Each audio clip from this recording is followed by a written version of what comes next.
So I met Kim, I think I was almost 17. Right when I saw her, I was immediately smitten. I knew immediately that Kim was the one I would marry. I was born into a family of 5 here in Phoenix, Arizona. My parents were in and out of jail for different reasons. They had substance abuse problems, and when I was about 3 years old, my parents decided to leave us. Jumped around foster homes until I landed into the Deo household.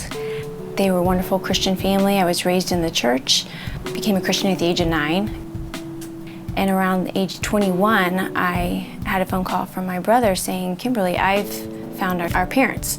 From there, I flew here to Phoenix to meet them for the first time as an adult and discovered I had 4 other siblings. They were all into drugs, kind of following our biological parents' footsteps, and was probably the first time really aware of what the Lord had saved me from. Ben and I got married, and he ended up with a job offer out here in Phoenix. And unbeknownst to us, we literally lived a couple of miles from my biological parents and my siblings.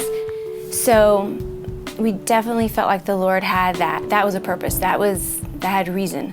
I was actually able to be at my dad's side when he passed, and that was very instrumental healing point for me, because I was able to tell him, I forgive him. It's okay. I forgive you because the Lord loves and forgives me. I can love and forgive you. And I remember him holding my hand and saying, "You're precious. You're precious." So that was a pretty pivotal point in my life. As we were getting to know my siblings, my sister had a baby, and she was in the hospital. We went to go see her, and she was nowhere to be found. She literally had put on her tennis shoes and walked out. They took us in to see Bailey, and she was just this beautiful little girl. And as we left kind of that night, the nurses were telling us, because you're the baby's aunt and uncle, you can become foster parents. It was a little deja vu-ish, because I was that abandoned child. I was that child that was left. It was amazing. I was in the Timothy program here at Scottsdale Bible at the time, and I had just this group of brothers that came around me and prayed with me, and it was so clear what the answer was. You step forward when God presents this opportunity. But we never heard from my sister. Never heard anything else from her. Couldn't locate her, couldn't find her. So the judge severed her rights, and the dad never stepped forward.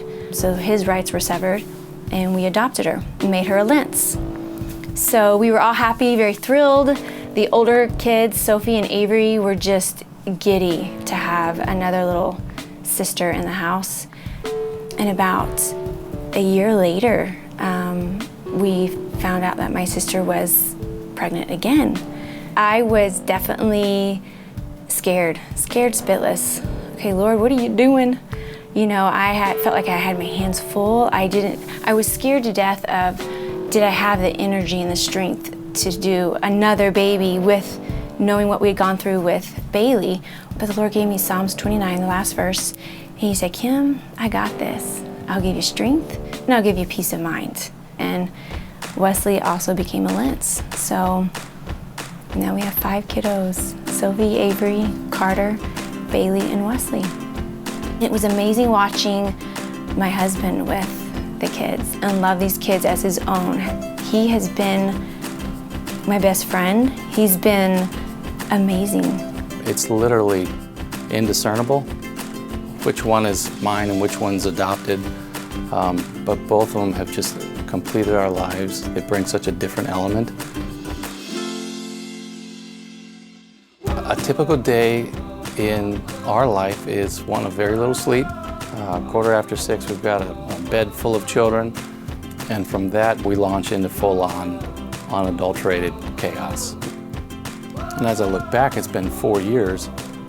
My fears were a natural response. When I see it from the other side, God was literally telling us, I want to use these children to bless your family, to heal some hurt that's there in both my wife's life and in mine. I wanted to enrich your lives.